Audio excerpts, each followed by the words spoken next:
গুরু ব্রহ্মা গুরু বিষ্ণু গুরুদেব মহেশ্বর গুরুদেব পরম ব্রহ্ম তস্ময় শ্রী গুরবে নমঃ।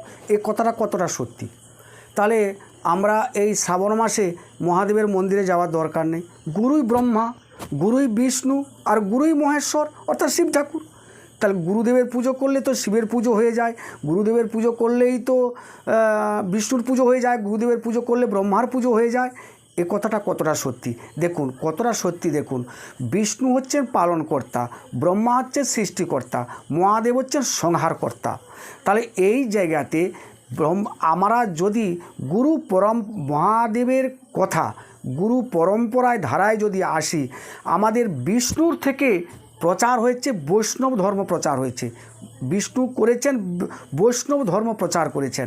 সেই জায়গাতে যে গুরুদেব নৈষ্ঠিকভাবে সাত্ত্বিকভাবে যে গুরুদেব এই পরম্পরা ধারায় যিনি বিষ্ণু ভক্তি প্রচার করতে পারবেন, তিনি কিন্তু বিষ্ণু না, বিষ্ণুর পার্ষদ। এটাই হচ্ছে সত্যি কথা। যে তা বলে মহাদেবকে পুজো করব না, শিবকে পুজো করব না, বিষ্ণুকে পুজো করব না, গুরুই স্বয়ং ব্রহ্মা হয়ে গেল, কিন্তু না।